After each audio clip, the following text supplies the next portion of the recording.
Hi, I'm Jeff Klein, editor of RadioGraphics, and today I'm pleased to have with us Dr. Dean Huang and Professor Paul Sidhu from King's College Hospital in London, who are here with us to discuss their featured paper in the current issue of RadioGraphics, which is entitled Contrast-Enhanced Ultrasound-Guided Interventions, Improving Success Rate and Avoiding Complications Using Ultrasound Contrast Agents.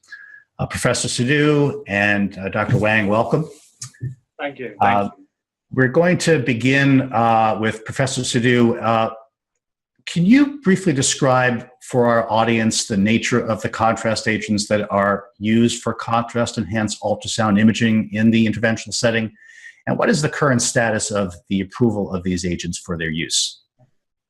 Ultrasound contrast agents are quite unique in that they're very different from contrast agents used in other areas of radiology. They are, in fact, microbubbles. So they're about 5 to 10 microns in size.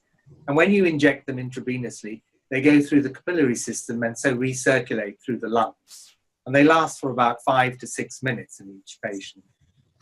What you're using is you're using the ultrasound beam to resonate these microbubbles and increase the return of the ultrasound beam up to maybe 300 times more than you would normally appreciate. Well, the most important aspect of these contrast agents are they are truly intravascular. So wherever you see this contrast agent in the body when you're imaging, and you need specific ultrasound modality to image this, a low mechanical index so you're not bursting the bubbles and allowing them to resonate. Being truly intravascular, wherever you see them in the body, they're going to be in a vessel. So if there's no vascularity to an area you're looking at, there are no blood vessels going there. And then you can use this in interventional procedures, particularly the non-vascularized areas, to pick out different areas where you can target for your interventional procedures. Bearing in mind you've got 4 or 5 minutes to do this, you can actually repeat the injection several times because of the safe nature of the contrast agents. And you're only injecting a small volume each time. 1, 2, maybe 3 or 4 mils of the agent are injected. Currently, the approval for these contrast agents in Europe is for vascular, liver, heart, and breast. And it's used quite widely by the cardiologists. So very recently in the United States, the FDA has given approval for radiology use of these drugs, this agent, one particular agent, in liver practice.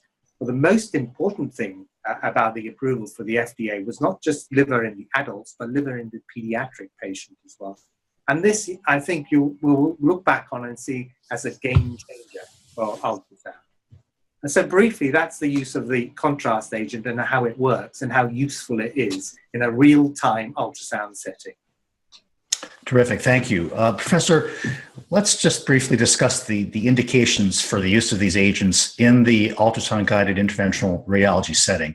It's clear from the paper that the use of these agents is particularly useful for liver lesion characterization, specifically when you suspect a liver abscess, and certainly seems to help direct the appropriate placement of catheters for drainage and to assess the adequacy of drainage.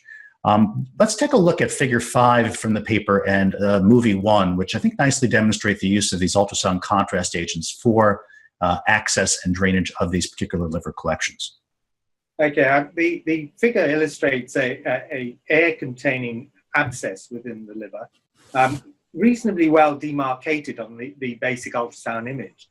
But you want to be absolutely sure that you're targeting an area of liquid or necrosis within that abscess to safely place your catheter drainage in the least possible time and discomfort to the patient. By giving the intravenous injection of contrast in this particular image, you can visualize exactly where that non-vascularized area is, and you can then use your guidance and your catheter to precisely place that catheter right in the center of the lesion, and you can see it clearly. So it's very, very useful in this sort of, with this technique, particularly for the people who are less confident in looking and finding where this is on ultrasound. It just adds another dimension to the whole procedure. Thank you. Professor Sidhu, in your paper, you describe the use of intracavitary contrast in the drainage of infected pleural collections, specifically empyemas. Figure 8 shows us the use of interpleural contrast to assess the presence of loculations. Can you take us through these images and show us how use of these agents might help in guiding intrapleural treatment of these parapneumonic collections? It's very important to appreciate that when you're using this contrast agent in an intrapleural cavity in the body, you're using much less of the volume than you would intravascular. When you inject 2 mils into the vascular space, it's diluting to 8 liters. And that's why 2 mils is a small amount, but it does the whole vascular system. When you're injecting it into a cavity that perhaps there's only 50 mils in there, you don't need very much at all. If you use too much, you'll get shadowing and artifact.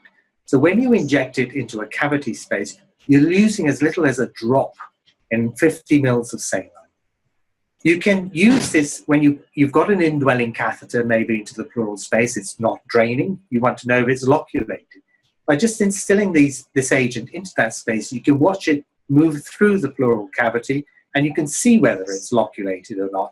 And if it is loculated, you can confirm that you need to do something, and maybe you can introduce a thrombolytic into the thing and release those septa. Then you can then use your contrast agent again to inject again and see now that it's going through the entire cavity. You can also combine it or precede this intracavity use with an intravascular use and look at the vascularization of the lung and clearly demarcate where the pleural fluid is. This will increase your confidence that if you're going to put a drain in, you're putting it in exactly the right place where there is no fluid. So it really is a useful tool in this situation to problem solve, to help, and of course to manage that patient adequately. Terrific. Thank you very much. Let's turn, if we can, to Dr. Huang. It seems like intravascular contrast agents can be particularly useful in targeting viable regions, and particularly for large tumors that have areas of necrosis. You show several examples of the use of ultrasound contrast for accessing large renal lesions. Let's look at figure 10, which I think illustrates its use in this particular setting. Thank you, Jeff. As Professor Sidhu mentioned earlier, when the ultrasound contrast agents is introduced intravenously, these microbubbles are purely intravascular, making them ideal for the assessment of the vasculature within the abnormality. And it is the vascular characteristics of any abnormality that shows whether the lesion is viable or not. And conversely, if we have a large tumor, as we can see here in figure 10, where it demonstrates a large renal tumor, the tumor often outgrow the vascular supply from the in the central portion of the lesion, causing central necrosis. To have a positive yield of the biopsy, what we need to do is to target our needle so that we can avoid the necrotic tissue during our percutaneous biopsy procedures. And with the help of contrast-enhanced ultrasound, we can demonstrate clearly the viable portion of this large tumor and help us to improve the positive yield of our biopsy procedure. And this improves our capacity to make accurate diagnosis and help us to targeting the correct portion during the procedure. Great, thank you, Dean. Let's move, if we can, to figure 12, which shows us the use of contrast-enhanced ultrasound in the evaluation of successful thermal ablation of tumors. Can you take us through this case and explain how you use contrast-enhanced ultrasound in this particular setting? Thank you, Jeff. Thermal ablation, such as radio frequency ablation, microwave ablation, or cryoablation, is now widely accepted in our practice as an alternative to surgery for solid tumors. And imaging is of paramount importance to determine the success of our ablation treatment. And in the case of a hypervascular tumor, as we demonstrate in figure 12 here, where there's a hypervascular renal tumor, the contrast-enhanced ultrasound allow us to detect any enhancing lesions which may represent a residual viable tissue following ablation treatment. And in this case, with improved resolution on ultrasound for the microvasculature, contrast-enhanced ultrasound allowed us to improve our identification of any residual tumor following ablation. And in this particular case, we saw some residual tumor at the edge of the ablation treatment, which allow us to repeat the procedure and perform a further targeted ablation, just to make sure we have clearance of the tumor residual during the same procedure. And also, I think I just want to emphasize that contrast-enhanced ultrasound can also be used during the post-ablation therapy surveillance. And this has been shown to be effective. And usually post-ablation, the volume of disease can be similar in texture on standard ultrasound, but with the enhancement information demonstrated on contrast-enhanced ultrasound, this will help us to achieve clarity in terms of determining whether there's any residual or recurrence tumors in the surveillance period. Terrific, thank you. Dr. Huang, an interesting use of ultrasound contrast that you illustrate in your paper is its use in detecting and treating endo leaks in patients who have undergone endovascular aortic aneurysm repair. Can we review figure 16, I think, which illustrates beautifully the use of contrast ultrasound in this particular situation? Thank you, Jeff. So an endo leak is represents blood flow outside the stent graft placement following endovascular repair of an aneurysm. And in this case, demonstrating figure 16, we have a large previously treated internal iliac aneurysm, which was treated previously with stent graft and multiple metallic embolization coils. On the CT scan, due to the previous embolization coil, there are multiple artifacts which prevent clear visualization of the area of endo leak.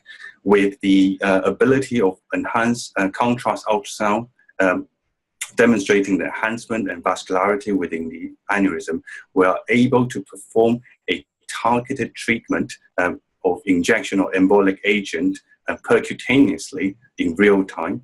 And the advantage of using contrast-enhanced ultrasound in this scenario is that in a patient who is critically ill, this allows us to reduce the complexity of logistics of managing the treatment. So instead of conventionally managing these patients in fluoroscopy or under CT guidance, we can perform these procedures with real-time ultrasound guidance percutaneously.